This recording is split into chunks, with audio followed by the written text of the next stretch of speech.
E hoje o tirano da vez é o ditador espanhol Francisco Franco. E quem vem desvendar sua vida e nos contar tudo é o mestre em História Social pela USP, professor de História da UniABC, Renato Alencar Dota. Boa noite, mas que currículo, Renato. Tá bom, meu velho? Boa noite. Não precisa se levantar, você está em casa, você sabe disso, né?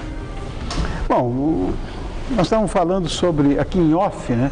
Falando sobre os tiranos todos, da cronologia que vai acontecer aqui no programa, em relação aos tiranos que vêm, que vão, etc. Bom, então, agora, de uma forma mais didática, professor, quem foi Francisco Franco? Bom, o Franco ele foi ditador da Espanha, né, durante quase 40 anos, desde a década de 30 até 1975, quando ele finalmente falece. E, acima de tudo, o Franco foi um militar.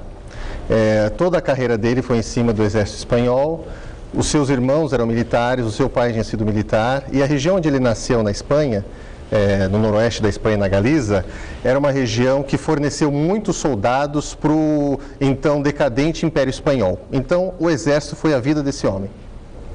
Quer dizer, na verdade, essa coisa dele ter chegado ao poder foi mais em função dessa coisa militarista, não? Sim. No caso, o exército era uma das portas de ascensão social na Espanha. Na década de 1930, a Espanha passava por um processo de ebulição social muito forte, né? Então, os camponeses reivindicavam uma melhor distribuição de terra, reforma agrária, os operários reivindicavam melhores salários, condições de trabalho. E a esquerda estava tomando corpo ali, ao longo dos anos 20 e 30. O Franco, por ser do exército, uma formação conservadora, católica, ele era radicalmente contrário a tudo isso. E juntou-se à direita, e essa direita, junto a ela, tinham outros grupos conservadores, como, por exemplo, os fascistas espanhóis, chamados de falangistas, né? Mais os monarquistas, a Igreja Católica e a maior parte do exército, das Forças Armadas, se uniram para fazer um golpe e derrubar a República Espanhola, né? Isso foi em 1936. Esse golpe fracassa, num primeiro momento. Tá? Apenas metade das guarnições, dos quartéis militares da Espanha aderem aos golpistas. A outra metade, ou ela não adere, ou então ela é reprimida pelo governo ou pelos próprios trabalhadores que resolvem se armar e invadem os quartéis. Está armado o cenário da Guerra Civil Espanhola, né, que vai durar 3 anos e vai matar mais de 1 milhão de pessoas. Como é que se deu esse processo de reconstrução da Espanha? Está bem destruída, hein? Sim, sim. Então, em 1939, então, a Espanha, os nacionalistas, que é o grupo do Franco, como eles se auto-intitulavam, né, eles tomam o poder e realmente o país está arrasado. E eles tinham, esse grupo, eles tinham ideias muito conservadoras e até, a gente diria hoje, reacionárias, né? Eles achavam que todo o processo de desenvolvimento, de contatos externos que a Espanha tinha tido, liberalismo, por exemplo, investimentos estrangeiros no país, tinha levado o país para a ruína, antes da guerra, né? Então eles juraram para eles mesmos que nós vamos fazer diferente agora. A Espanha é rica o suficiente para lidar consigo mesma. Então a reconstrução vai ser só com mão de obra espanhola e com investimento o dinheiro vai ser só de espanhóis. Ou seja, nada de investimento externo, nada de importações, o mínimo de importações. O que acontece? A Espanha se isola economicamente, né? E o país ele acaba, digamos assim, há um processo de desindustrialização, porque as indústrias foram todas destruídas. Sucateadas? Sucateadas, exatamente. A própria agricultura não consegue prover a sua população, a população do país, né? E a Espanha, durante a década de 40 e 50, por conta disso, vai passar uma fome muito grande. Como é que era o governo do Generalíssimo? Generalíssimo? Generalíssimo. O franquismo, ele ao longo dos seus quase 40 anos que estava no poder, na verdade não foi uma ideologia, ele foi mais uma prática política. Mas claro que ele tinha a sua coerência interna. Sim. Né? Então o franquismo ele se baseia em 4 pilares. Ele se baseia, como eu já falei, a Igreja Católica, o exército, os falangistas, que eram os fascistas espanhóis, né, sempre bom lembrar, e os monarquistas, né? Ou seja, todos os grupos conservadores.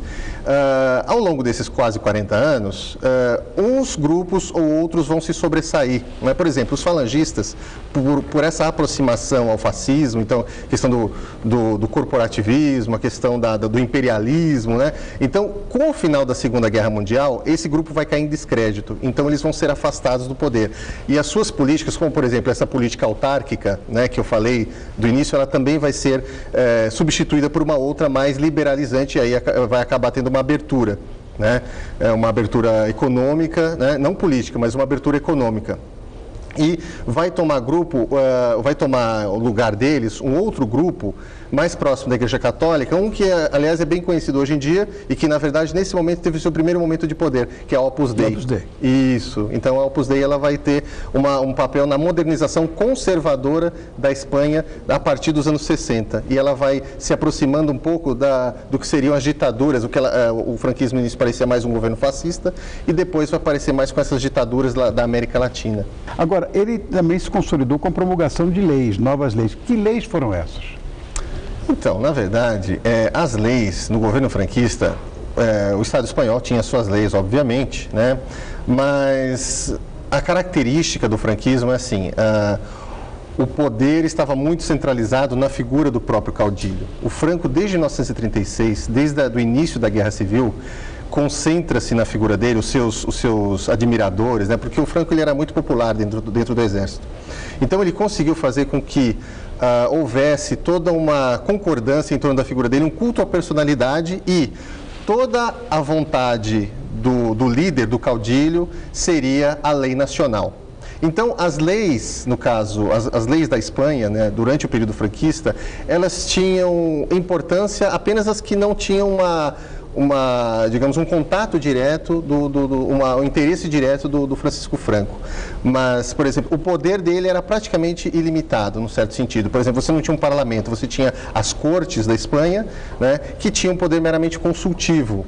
E ele, enfim, a vontade dele é que era a lei do país. Eu vou dizer uma coisa, Renato, eu não consigo entender a figura do cara lá. Eu não consigo entender, honestamente, eu não entendo como uma pessoa pode se perpetuar no poder e com essa coisa de divindade, que em síntese é isso mesmo, né? Eu não entendo como é que... era simpático, era querido pelas Forças Armadas e tal, mas, de repente, sempre tem um rolinho, alguém que quer o poder também e tal, e vem a briga, vem a dissolução daquele poder e se constitui outro. Com ele, não. É impressionante, como o Hitler também não ia acontecer nada se o cara não morresse, né? Se não tivesse perdido a guerra. É engraçado isso, eu acho muito divertido. Como é que a pessoa pode centralizar tanto o poder assim como esses homens? Há uma explicação lógica para isso? Claro, claro. Quer dizer, o carisma é uma coisa fundamental. Tá. E também o fato da guerra civil e toda aquela ebulição social que eu falei no início, né, que estava prestes a acontecer uma revolução, assim como aconteceu na Revolução Russa, né, fez com que houvesse uma grande insegurança, principalmente por parte da elite. Né? E mesmo a população católica, aquela população muito conservadora, tinha um medo muito grande de um caos.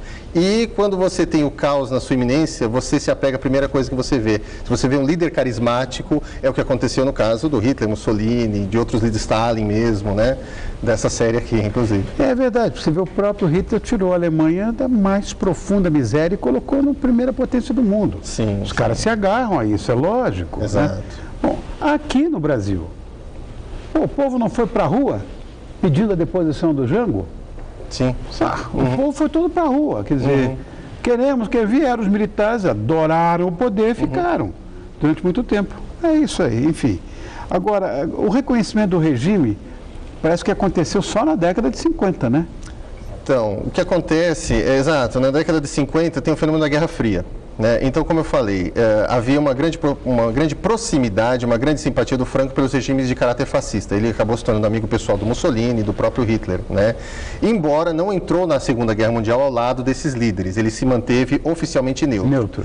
Por conta disso, a Espanha não foi invadida militarmente, como aconteceu com a Itália ou a Alemanha, por exemplo. Né? Só que ela acabou sendo isolada, politicamente, inclusive, né? E só que com a Guerra Fria acontece o seguinte: o Franco, uma das suas características ideológicas é que ele era um anticomunista de carteirinha, né? E o regime dele por extensão. O governo norte-americano, por conta dessa nova ordem mundial, estava interessado em colocar bases militares na Espanha, porque ia apontar justamente para a União Soviética, né? Então eles juntaram, eles juntaram a fome com a vontade de comer, né? Quer dizer, a partir da década de 50, o governo americano começa a fazer contatos mais amistosos com a Espanha. E isso faz com que, por exemplo, ele acabe fazendo com que Inglaterra e França, que eram membros do Conselho de Segurança da ONU, aprovarem a entrada da Espanha na Organização das Nações Unidas em 55, que foi o ponto culminante dessa política de aproximação. E a partir daí a Espanha, apesar de toda a sua ditadura, acaba sendo mais um membro na família das Nações Unidas.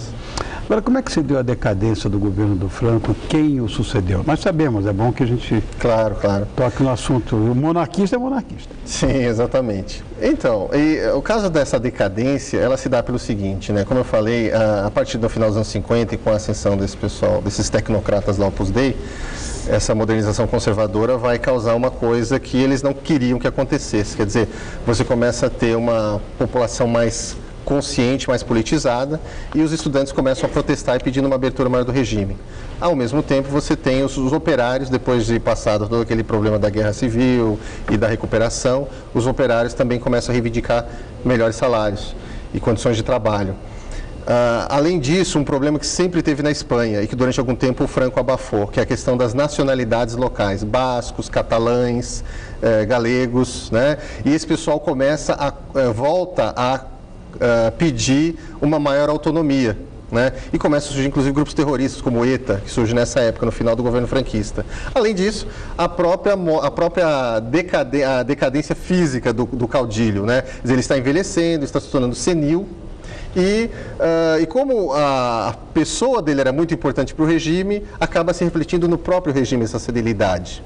Então a década de 60 ela vai ser muito tensa, e aí é que tem a lei da sucessão.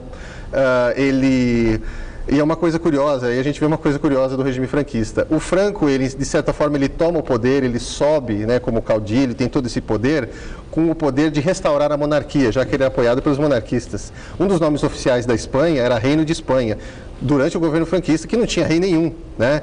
Então, para consertar isso e para agradar os seus monarquistas, seus adeptos, ele coloca o neto do rei que foi deposto em 1931, antes quando foi proclamada a República, que é o rei Juan Carlos. E aí no caso, o Juan Carlos acaba assumindo em 1975, quando morre o Franco, e que está até hoje no poder aí, mas apenas como chefe de Estado. É, chefe de Estado, chefe de governo não é. Exato. É o Zapatero. Zapatero. Muito obrigado por estar conosco hoje aqui, Renato. Sr. Renato Alencar Dota, que é mestre, olha que coisa bonitinha, mestre em História Social pela USP. Acho aqui impecável. E professor de História da UniABC. A semana que vem, nós vamos fazer o seguinte, tem uma homenagem aí aos 60 anos da telenovela. Nós vamos mostrar semana que vem os grandes vilões da telenovela. Que isso terá dramaturgia com isso, né? Obrigado, Renato.